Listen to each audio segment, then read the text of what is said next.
Waiter वो नहीं होता जो कस्टमर को खाना सर्व करे। एक सेल्समैन वो नहीं होता जो कस्टमर को प्रोडक्ट पैक करके उसके हैंड ओवर करे, बल्कि वेटर और सेल्समैन वो जीनियस पर्सन होते हैं जो कस्टमर को पहचानते हैं, उनकी नीड को समझते हैं और उनकी नीड को समझ के उनको वो प्रोडक्ट देते हैं और वो खाना सर्व करते हैं जिसे वो हमेशा याद रखते हैं। वेटर और सेल्समैन वो जीनियस पर्सन्स हैं जो एक शानदार एक्सपीरियंस डिलीवर करते हैं। ये असल में बिजनेस की बैकबोन होते हैं।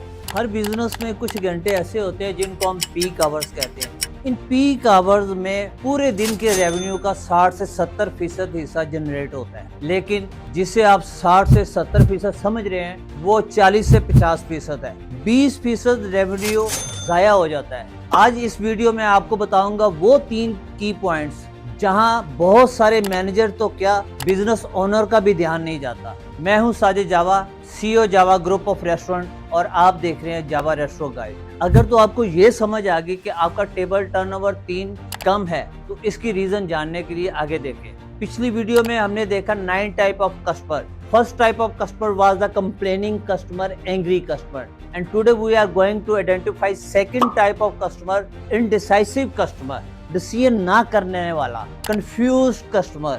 ऐसा नहीं है कि वो अपनी रियल लाइफ में भी इनडिसाइसिव है, फैसला नहीं करता। ऐसा नहीं है कि वो अपनी रियल लाइफ में भी कंफ्यूज्ड है, लेकिन आपके आउटलेट पे आकर, आपके डिपार्टमेंटल स्टोर पर आकर, आपके रेस्टोरेंट पर आकर वो कंफ्यूज हो गया, फैसला नहीं कर पा रहा। क्यों? अगर पीक आवर्स में आपका टेबल टर्नओवर कम हो रहा है तो इसकी पहली वजह आपका अनट्रेन्ड स्टाफ है, आपका अनट्रेन्ड सेल्समैन है, आपका अनट्रेन्ड वेटर है, और दूसरा इनडिसाइसिव कस्टमर है जो डिसीजन नहीं कर पा रहा। 5 मिनट की इस वीडियो में मैं आज आपको बताऊंगा इनडिसाइसिव कस्टमर, कंफ्यूज कस्टमर की 5 निशानियां, उनकी 5 बॉडी लैंग्वेज, उनके 5 किए जाने वाले कॉमन सवालात और 5 लेटर टेक्निक्स जिससे आप उनको हैंडल कर सकते हैं। How to handle indecisive customer. Customer जैसे ही है उसको मेन्यू देने के बाद उस पर नजर रखें। अगर वो मेन्यू को बार बार बंद करता है, बार बार खोलता है, इसका मतलब वो कंफ्यूज कस्टमर है।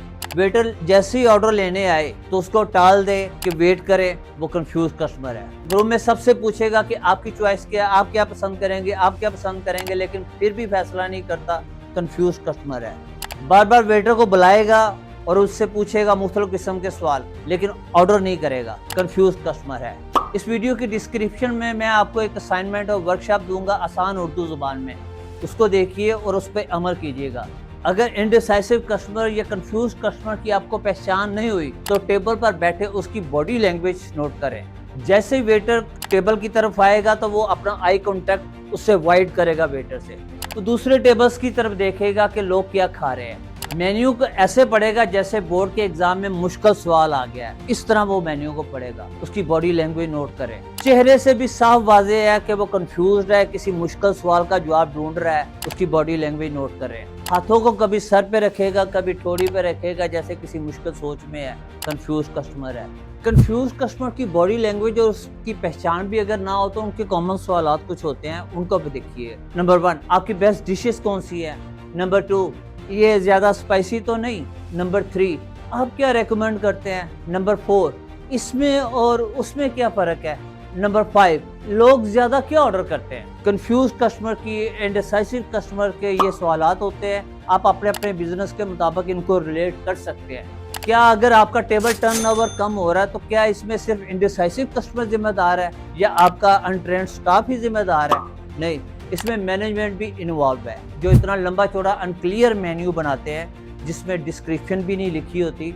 कि अगर कोई आइटम लिखी है तो उसके साथ उसकी डिस्क्रिप्शन लिख दे कि विदाउट राइस है या विद राइस है, ये इसके साथ सॉस कौन सी होगी, ये कितने लोगों की सर्विंग है। प्राइस अनक्लियर होती है कि प्राइस में GST इंक्लूड है या एक्सक्लूड है। कोई विजुअल इमेज साथ नहीं लगाई होती। कस्टमर को पता ही नहीं चलता कि इतने मुश्किल नाम रख देते हैं सिर्फ लोगों को इम्प्रेस करने के लिए। पता ही नहीं चलता कि इस आइटम को ऑर्डर देने पर हमें क्या चीज़ सामने हमारे आएगी। और इसके अलावा कस्टमर क्यों कंफ्यूज होता है। एक वेटर से सवाल करते हैं, वो कुछ जवाब देता है, दूसरे वेटर आता है, वो कुछ और जवाब दे जाता है। Find there priorities. पहले तो उनकी प्रायोरिटीज चेक करें कि वो क्या खाना चाह रहे हैं। वो फिश लेना चाह रहे हैं, वो बारबेक्यू लेना चाह रहे हैं, वो कढ़ाई गोश्त लेना चाह रहे हैं। पहले उनकी प्रायोरिटीज को नैरो डाउन करें, उनकी चॉइसेस को नैरो डाउन करें। जब नैरो डाउन कर लें तो फिर उसके बाद ऑफर 1 क्लियर रिकमेंडेशन।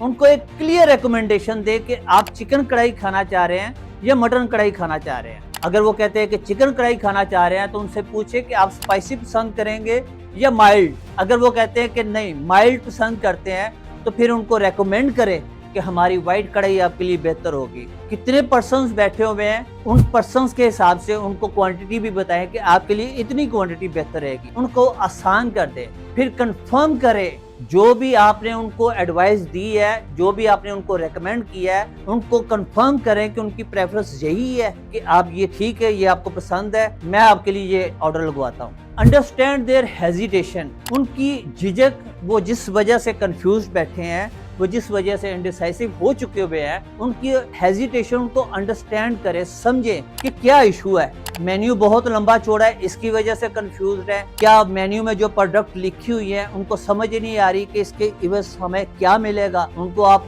तफसील से बता सकते हैं, समझा सकते हैं। मे बी कोई कस्टमर पेशेंट हो, मरीज हो और उसे अपने मतलब का वो खाना ना मिल रहा हो जो उसने परहेज करना हो, मे बी उसका बजट इश्यू हो। उनकी हेजिटेशन को समझकर उनको रेकमेंड करें और जितनी जल्दी हो सकता है इसको सिंप्लीफाई कर दें। जितनी जल्दी आप ऑर्डर लेंगे, उतनी जल्दी आप खाना सर्व करेंगे, उतनी जल्दी आपका टेबल फ्री हो जाएगा और अगले कस्टमर के लिए टाइम मिल जाएगा।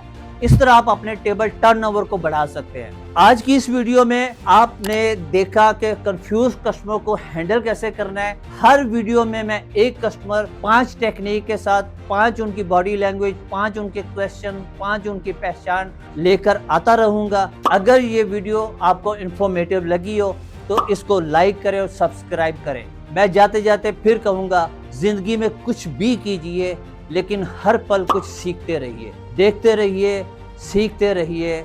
अल्लाह हाफिज।